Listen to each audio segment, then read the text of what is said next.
Today I'm here on Face to Face with Vendramini. It's Celso Vendramini, my friend, here.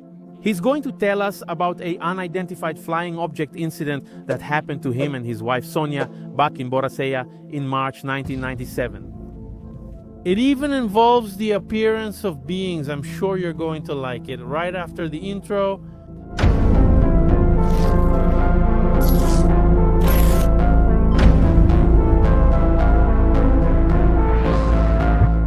Celso, tell us how that sighting of yours happened there at Boracay Beach on the coast of Sao Paulo. That was in 1997. I think it was in March. My wife, my kids, and I were there, and every night I always saw lights in the sky. And that night was very special. I went out with my wife. She grabbed a flashlight. I grabbed another one. And we took two of the caretaker's little dogs since we were staying at an inn. They came with us. This was around 1 in the morning, maybe 12:30 or 1 o'clock in the morning. When we stepped onto the sand of the beach, everything was dark, and the little dogs barked and stared at the sea. They would go forward and come back, go forward and come back. Suddenly, there was a background noise that sounded like a buzzing bee. I couldn't hear the sea anymore, just that buzzing sound. And I shined the light where the puppies were barking, which was toward the sea. Let me ask you, they went back and forth, apparently scared and huddled together. It's because they would go toward that thing and then come back up, right? And then come back. I asked, what's this dog doing? I grabbed the light, shined it, and heard that buzzing noise. Then I shined the light on my wife, too, and saw her walking by the seashore, right? A tall figure with a head too large for its body, like those on ufology magazine covers, right? Big head. Yeah, it wasn't really huge. I exaggerated at the time when I talked a lot because we changed things a bit. It was disproportionate to the body, right? He was really skinny with arms that hung past his knees, right? Oh, he was skinny, really skinny, extremely skinny, really thin, but skinny. And he had a unique color, kind of mustard, yellow like that, right? My wife and I looked at it and asked, what is that? She said, I don't know. She even thought it was a bag or something flying on the beach, right? And around it, we saw other small figures walking back and forth. And he was walking as if he wasn't touching the ground, as if he was levitating.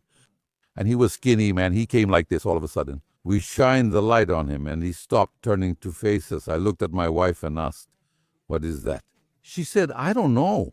Then he started coming toward us from about 40 or 50 meters away, right? He began approaching us. I told her to turn off the flashlight. She did, and I turned mine off too. Back then, I carried a gun, right? I had a .380 pistol with me. I pulled the pistol from my back and cocked it, and he kept coming closer.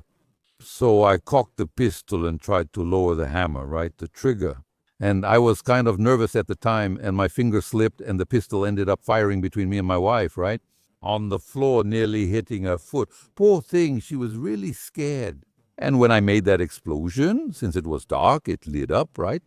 And that being disappeared, and the noise disappeared too. All the noise was gone, right? So after that sighting, did anything else happen? Did you see anything else? We saw a craft. I think it was a craft. I don't know, right? It was really big. It appeared to me and to her. I live in São Paulo's north zone near the Serra da Cantareira. That area is huge. It lit up and faded. It was amazing. We often see lights in the sky moving back and forth, right?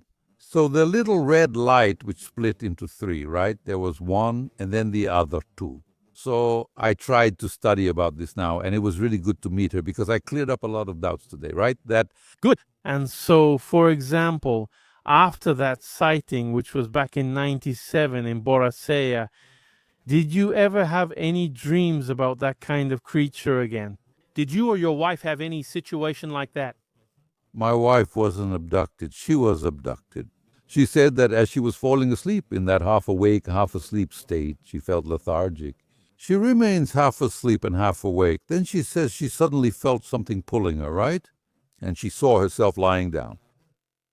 And several small beings, the ones people commonly see, were operating on her. They opened, this is her telling it, they opened her head, her skull, and put a locator inside her head.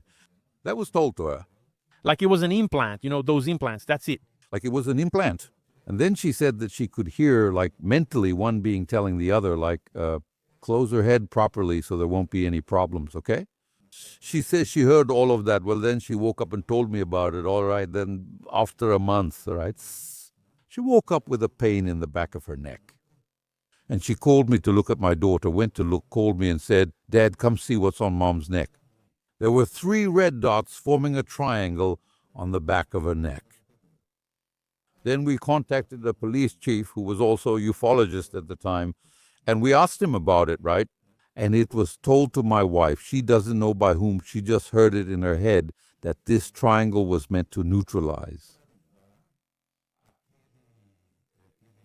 That, how do I say it, the locator, right, in her skull.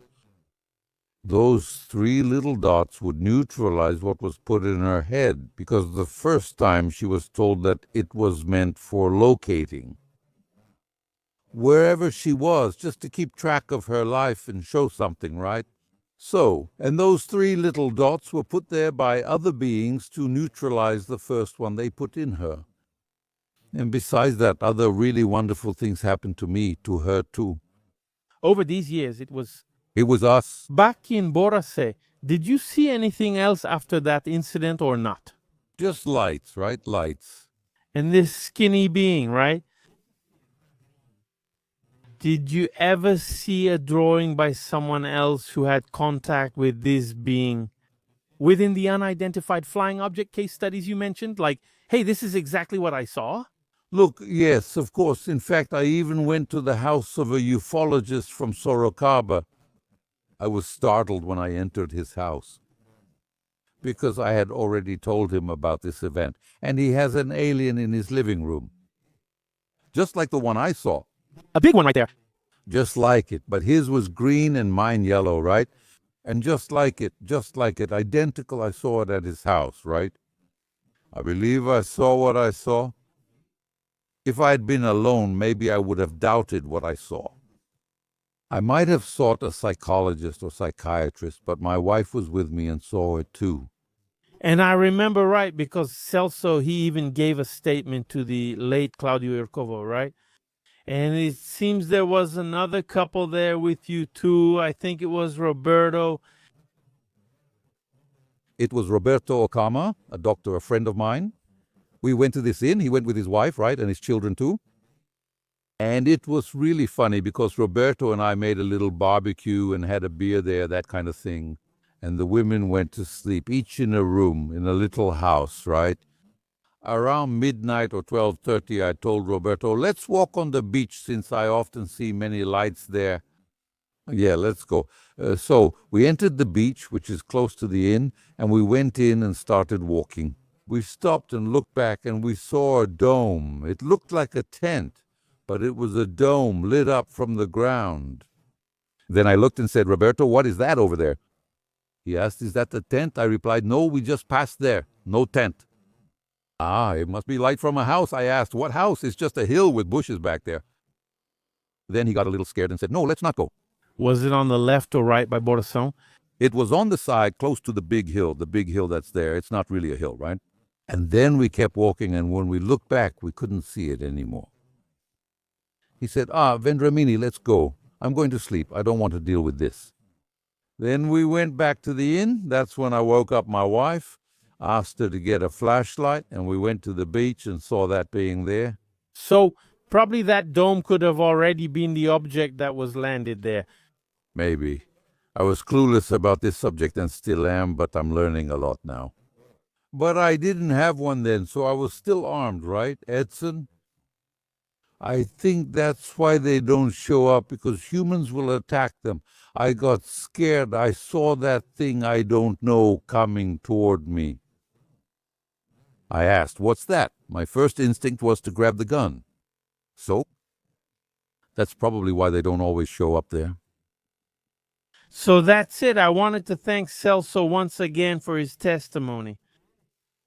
The São Paulo coast, especially Boracay, has many cases. I've researched others there as well. I just want to mention this because I told Claudinho Covo when I talked to him that it was a case I was even doubtful about too. My wife and I, we saw a woman near this being. She was in the water.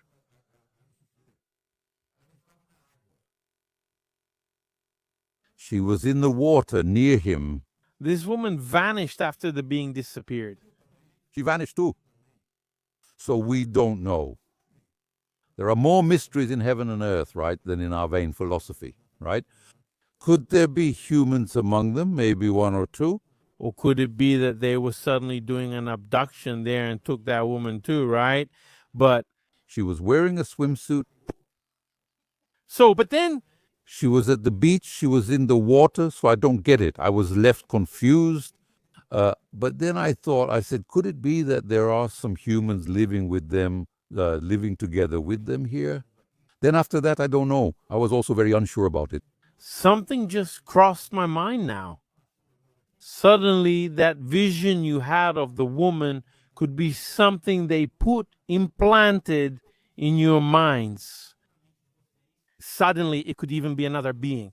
But they made you see it as a human being so that the fear consuming you wouldn't be so overwhelming. Now, the smaller figures, you couldn't really see what they were because they were very short, right? That's it. We only saw their movement like this, but we couldn't make out any features. No. I understand. So once again, I just want to thank the heavens. Thank you, thank you. And so we're going to keep watch too. I've already invited him to join us, so that's it.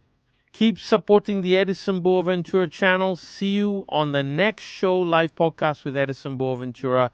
Thanks.